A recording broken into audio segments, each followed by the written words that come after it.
Hello, this is Greg Austin Brink coming to you on 10 July 22. Time on deck is 16:45 hours Central Daylight Time. My friends, the Russians have launched the most powerful submarine with the most powerful weapons ever launched in the history of the world. Doomsday weapons. I've been warning about this for a long time. These are the Status-6, or now renamed Poseidon by the Russians, what we used to call Canyon, 100 megaton capable explosive yield, which is 3,800 times more powerful than the bombs we dropped on Japan. Weapons with a nuclear powered engine in a torpedo. This is a torpedo the size of a bus. And this new submarine that just got launched is the Belgorod. This submarine can carry 6 of these torpedoes.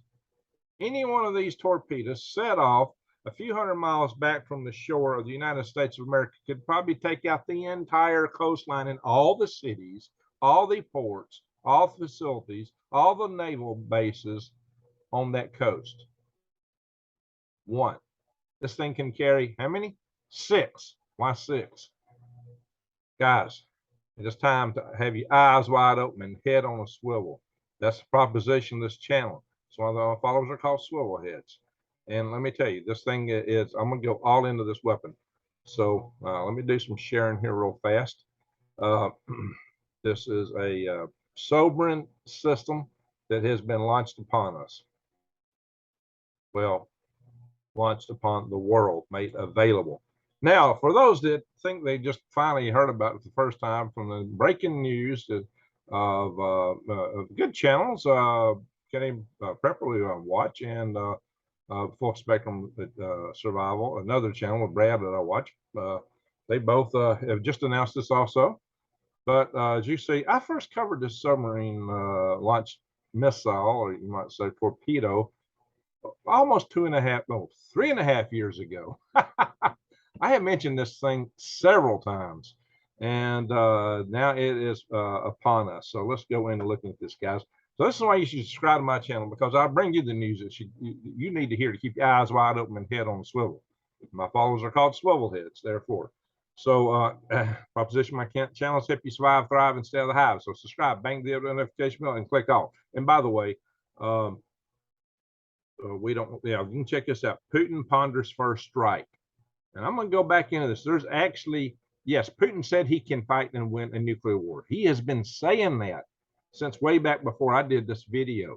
And this is when he really started ratcheting that up, and he started unveiling his new weapon system, some of which he's already fielded, like the hypersonic weapons. The things that he was promising then are all coming about today.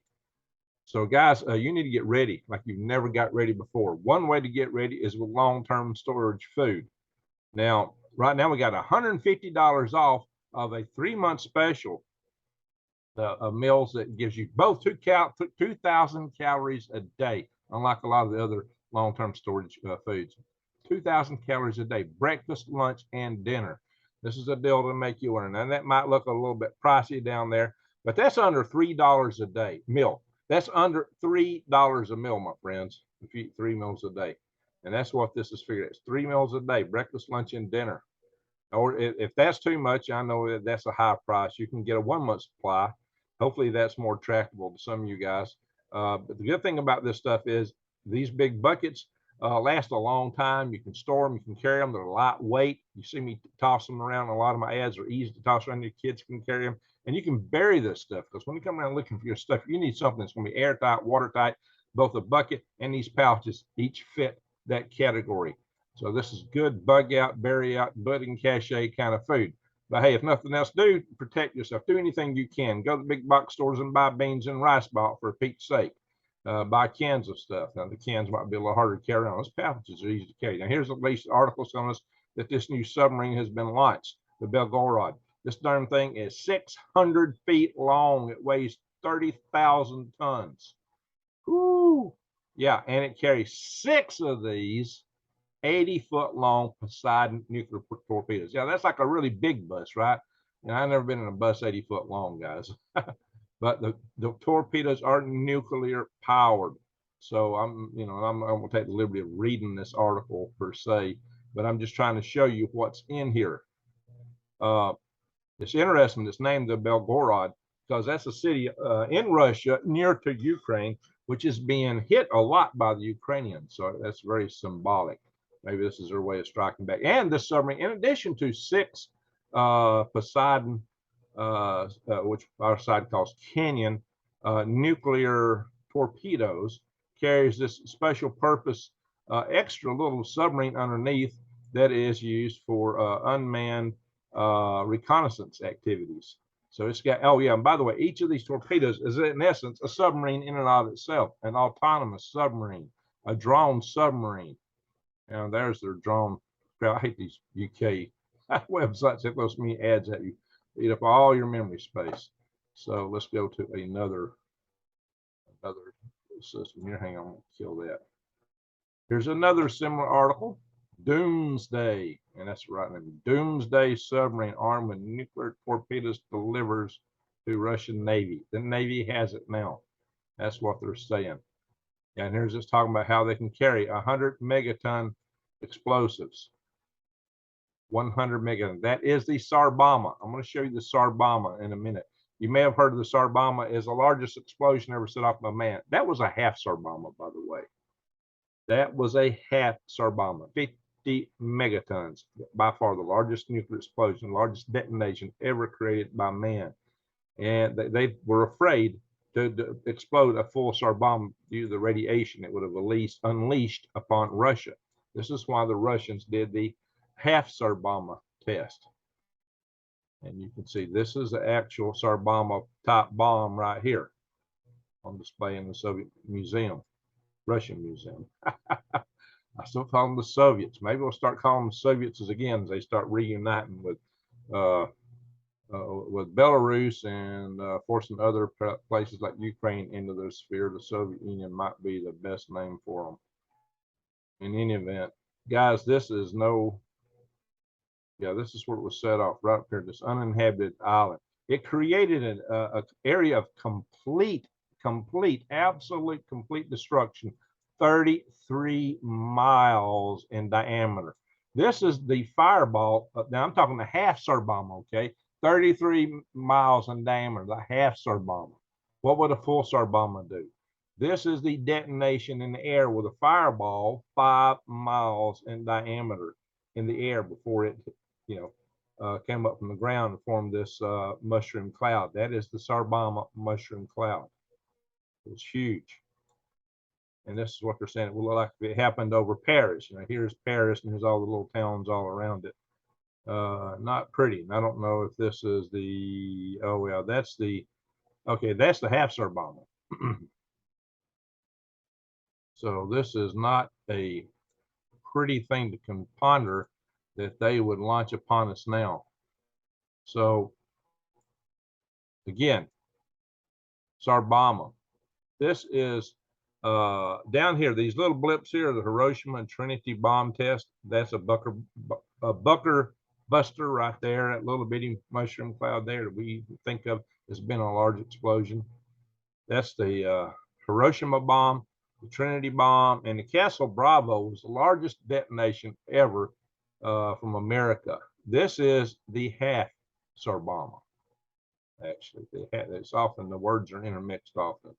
But guys, all the wooden and brick buildings in nearby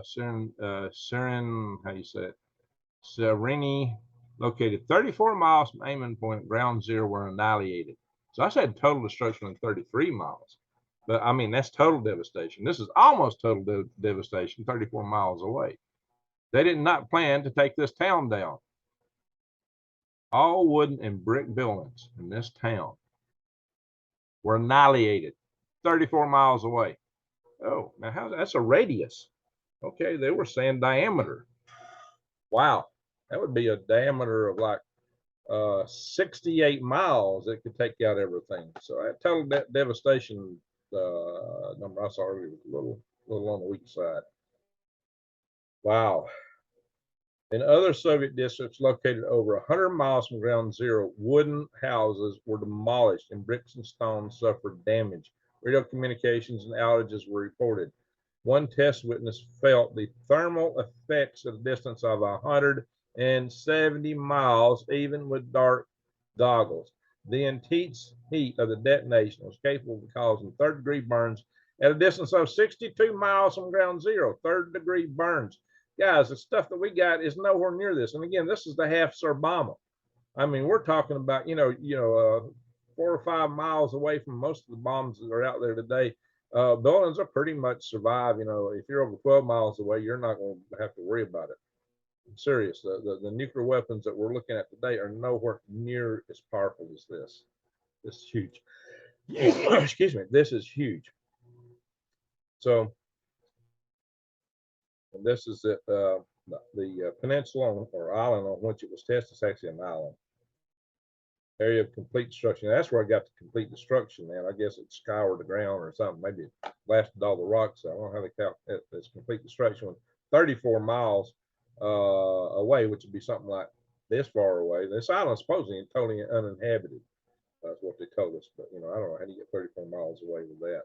So this is there's some strange things. Oh yeah, this is lights from that part of Russia, which I told y'all earlier could be easily cut off from Finland. Remember, I told y'all the Russians had a lot of their key strategic forces right here. This is why they're all concerned about NATO, or Finland going into NATO. This is another map of Mount Everest is way down here. This is how high normal airplanes can fly, jets. And this is the spread of the ground ground track of this thing. Oh yeah, for those who are worried about the idea of a nuclear winter, look, we already atmospherically tested enough tests to be a full-scale nuclear war by the 60s. I don't remember what year the nuclear test, underground test treaty came in. Some of these in the 70s too, probably. Now maybe they weren't all done at once. A lot of those were at sea, islands, or deserts, so maybe you wouldn't get as much soot in the air. But Russia, because of that, believes they can fight and win a nuclear war. Fight and win a nuclear war. Putin has said it repeatedly. So it's not a new thing. We don't match what our side says. Again, this is the Status-6 Oceanic Multi-Purpose System. Wow, what a name. Sounds like a Swiss Army knife or a MacGyver tool, a multi-tool. Wow. This is an ugly weapon systems guy, because I guess the multi-purposes can carry the 2 megaton warheads or 100 megaton warheads. So you can take out a city or port or an aircraft carrier, fleet, or take out an entire coastline. Guys, this is, and here's the submarine, the Belgorod. So once again, with here, guys, I will discuss. I'm not going to read direct. I'm going to stop the share. There we have it. I kid you not. I've been talking about this for almost 3.5 years. I mentioned it several times. Now, supposedly, Russia's tactic will be to have this as a, after that, if you nuke us, the last thing that's going to hit you is this, and it's going to totally annihilate you. Now, you might remember just a few days ago, I talked about America's greatness. And in that video, I talked about one of the things that makes America great, that gives us a huge geographical, geopolitical advantage, is we've got this huge inland productive area in our country, a huge inland agricultural area. And we've also got mining, all these resources, and everything in the interior of this country is tapped into a centralized river system that gives us great access, and it comes down out the coast. Of course, we have rivers on the east and west coast too, and that we can reach our entire country through this river system. And we have this contiguous system from coast to coast. It's a huge advantage that no nation or group of nations on earth comes close to matching. The system could take that advantage from us completely. If they set off one Tsar Bomba off each coast, east coast, west coast, Gulf coast, coast, all our port cities are gone, all our naval facilities are gone, a lot of our command and control centers are gone, and we're landlocked. You're not going to be going down the coast, because these bombs are salted with cobalt-60. That radioactive tsunami, it's going to scour the land like a gigantic bulldozer with a 1,500-foot high wave coming in. and then coming back out. There's going to be nothing there except radioactive wasteland. It's going to be radioactive for decades. It's going to be ugly. Cobalt 60 is going to be leave that place a wasteland for some time. It's going to be a while before we go back and rebuild. In the meantime, we're landlocked. You might be able to go from the Missouri to the Ohio River, maybe upper Mississippi, but you're not going out the coast. So, you know, we've lost that. The East Coast, West Coast, bye. We're gone. The United States will be flower land. We definitely won't have to worry. We'll definitely be a conservative country. Probably mad as all get out. So the Russians would probably want to take us out or do something after that, because the survivors at some point are going to sneak up through Alaska and going to visit that neighbor up there. Of course, Russia's talking about taking Alaska back. That's the subject of another video. I'll show you how they can do it on paper. I'm going to show you how they can take Alaska back. Yeah, they can on paper. Show you the difficulty of that. That's an upcoming video. And I still got to do the video Putin laughs. So at least for a while. So I still tell you that the demographics in long term, Russia will fall, China will fall. We will do well if we can stay out of nuclear war. We will do well if we can stay out of nuclear war. So why are we poking the bear? Yeah, I understand the people who feel the way they do about Ukraine getting hit. A lot of innocent people are getting their lives and livelihoods taken from them. Okay, what do you think about the country? The people are under attack, and the attack is brutal. But the United States has zero vested interest in that country. Yet we are, by supplying the Russians, risking our own cities right here. Risking America for a place that we don't even have a treaty with. We have zero national interest in that country, other than just humanitarian interest. But why didn't we have this humanitarian interest for all these African tribes that have hacked each other? They're people too.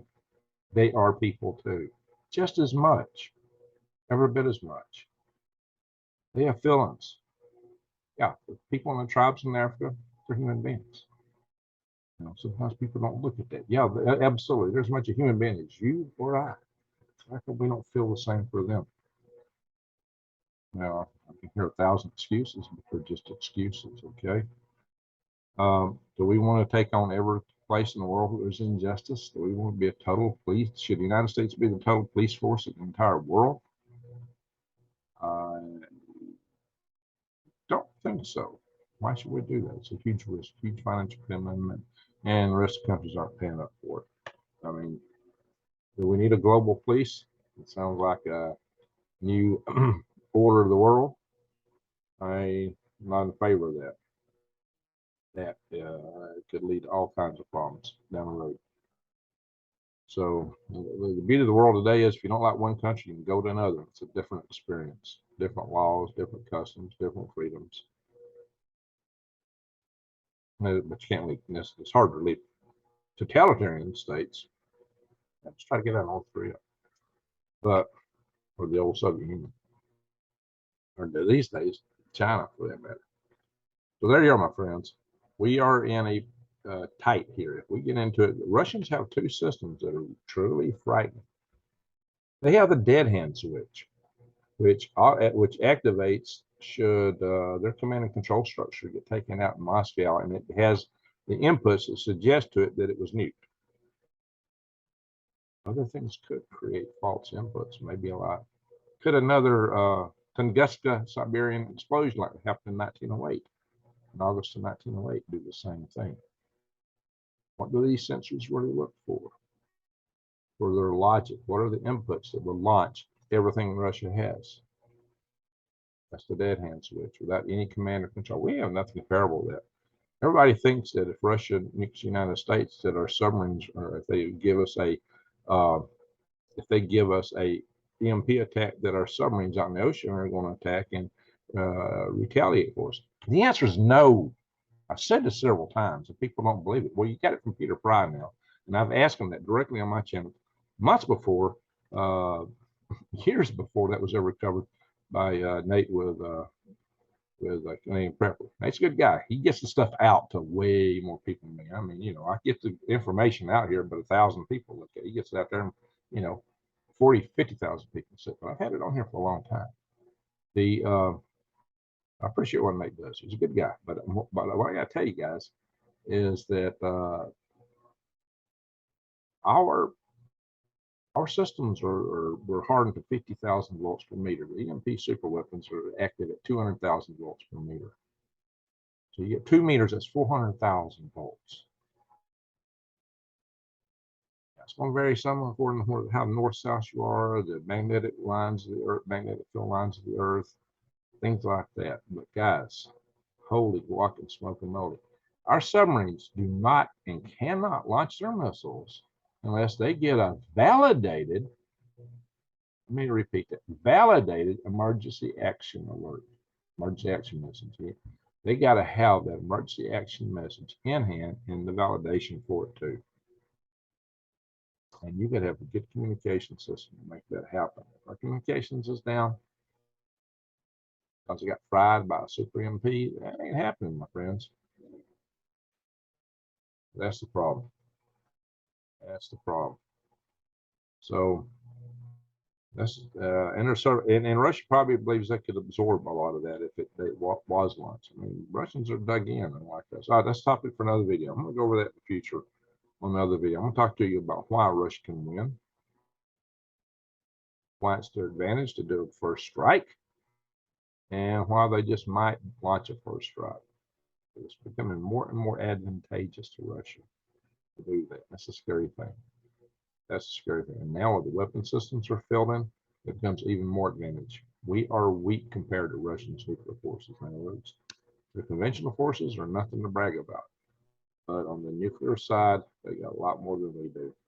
All we can do is hope that a lot of that stuff, the maintenance of it is not where it needs to be. But even if half their stuff works, we're in huge trouble. Huge trouble. So you hear it, my friends.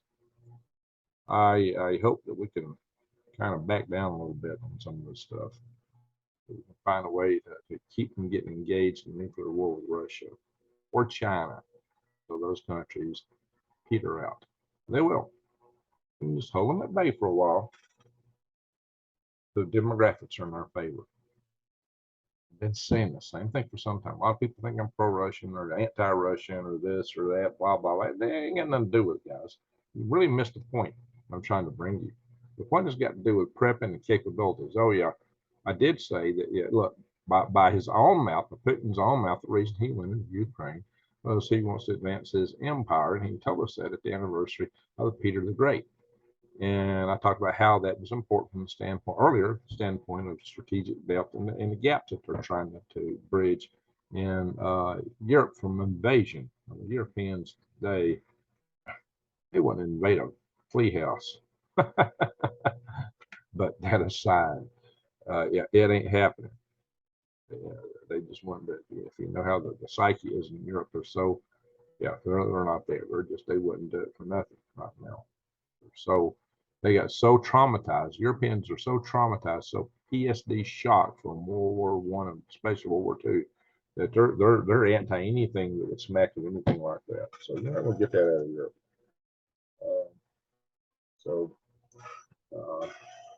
In any event, so guys, get ready, be prepared. Hope, pray. Go to freedomrestorationfoundation.org and look up how to contact your congressman and ask them, what are we doing? We need to tamp down any chances of a war with Russia. We don't need a direct war with Russia. I know some people have actually kind of championed that. I got friends who think we ought to just take Russia on. No. Russia will fall on their own accord. The demographics are stacked against them. They will fall. And that's going to set up a whole new problem. And they do. So there's going to be 6,000 nukes out there, strategic nukes, and thousands more of tactical nukes. They'll be up for grabs. So Maybe that's the only reason I can think of we ought to stay in NATO is so that we can police that stuff up and won't get in the terrorist hands.